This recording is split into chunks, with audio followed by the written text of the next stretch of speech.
Hola a todos, el día de hoy vamos a analizar a la nueva enfermedad parecida a Kawasaki que están comenzando a presentar varios niños alrededor del mundo. Esta enfermedad decidieron nombrarla Síndrome Inflamatorio Multisistémico Pediátrico. Creo que a la mayoría de nosotros nos daba cierta tranquilidad pensar que COVID-19 no estaba afectando tanto a los niños, pero ahora que están comenzando a emerger más casos de niños con este síndrome inflamatorio, tenemos que permanecer alertas. Todo parece indicar que es algo raro, pero sí tenemos que permanecer atentos si un niño previamente sano comienza a presentar algunos de los síntomas que vamos a ver más adelante. En este video decidí reunir información de diferentes fuentes para hacer un conjunto de los síntomas que se están encontrando en los niños en diferentes partes del mundo. Entonces, a grandes rasgos, en un inicio veremos los síntomas, posteriormente, por qué apenas estamos comenzando a ver estos casos, cuántos casos hay en el mundo, su diagnóstico, su tratamiento y por último vamos a analizar un estudio de casos en los que los niños evolucionaron a un estado de shock. Por favor, denle like a nuestro video, eso nos ayuda mucho y suscríbanse al canal. Todas las fuentes que ocupé para la creación de este video las pueden encontrar en la descripción. Research complete.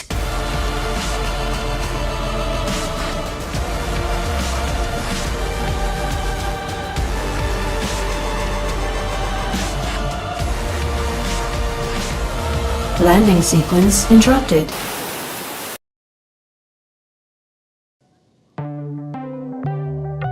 No hay necesidad de alarmarse porque parece ser raro, pero sí es necesario tener un alto índice de sospecha si un niño previamente sano comienza con cualquiera de estos síntomas: fiebre alta, erupciones en la piel, ojos rojos, mucosa de la boca roja, hinchazón en su mayoría de manos o pies, dolor abdominal, diarrea y vómito, dolor en general y si está confundido o demasiado somnoliento. No es necesario que tenga todos los síntomas ya que es un síndrome. Un síndrome es un conjunto de síntomas. Multisistémico, es decir, que afecta a varias partes del cuerpo. Inflamatorio, produce inflamación. Y pediátrico, del término griego paidos, niño. Esta es una enfermedad multifacética. Si observas estos síntomas en un niño previamente sano, es necesario acudir rápidamente a un médico, ya que se ha observado que los niños que son tratados pronto parecen tener un buen pronóstico, pero si el tratamiento se retrasa, no les va muy bien. ¿Por qué apenas estamos comenzando a ver este síndrome? Parece ser que hay un retraso de 6 semanas posterior a contraer el coronavirus. Se han reportado casos en los Estados Unidos, en España, Italia, Francia, Países Bajos, pero no en China. ¿Por qué en China no? No lo sabemos, habrá que esperar. Pero ahora que se ha notado que sucede, es probable que los médicos y autoridades chinas regresen a verificar sus datos. ¿Cuántos casos se han observado en el mundo? No se sabe con exactitud cuántos casos se han presentado en el mundo. Al ser todo tan nuevo, apenas están empezando a distinguirlos de la enfermedad de Kawasaki. Por ejemplo, en Italia, la tasa de incidencia de los diagnósticos de la enfermedad de Kawasaki era aproximadamente de 0.3 por mes antes de la pandemia del coronavirus, y luego 10 por mes entre marzo y abril de este año, es decir, un aumento muy grande. Ya reportados como el síndrome inflamatorio multisistémico pediátrico, en Estados Unidos van 150 niños, en su mayoría en Nueva York, y los demás en al menos 17 estados, de los cuales 3 han fallecido. En Reino Unido, 100 niños afectados y hubo una muerte. También se han notificado al menos 50 casos en países europeos, incluidos Francia, Suiza y España. En la edad de presentación se han reportado niños de todas las edades, hasta incluso hubo un caso de un adulto joven de 21 años. Diagnóstico. La mayoría de los niños salieron negativos para la prueba de coronavirus, pero dieron positivo para la detección de anticuerpos, es decir, los niños no tenían el virus en la sangre, pero sí lo habían tenido anteriormente, ya que su cuerpo había producido anticuerpos para combatirlo. Entonces, por el momento podemos decir que esta enfermedad está asociada al coronavirus SARS-CoV-2, no por asociación directa de que tengan el virus, sino más bien por una asociación temporal, ya que están apareciendo muchos más niños con este problema de lo que normalmente se podría observar. Como comentó el Dr. Burns del Hospital de Niños de Boston, este síndrome inflamatorio multisistémico no es causado directamente por el virus. La hipótesis principal es que se debe a la respuesta inmune del paciente.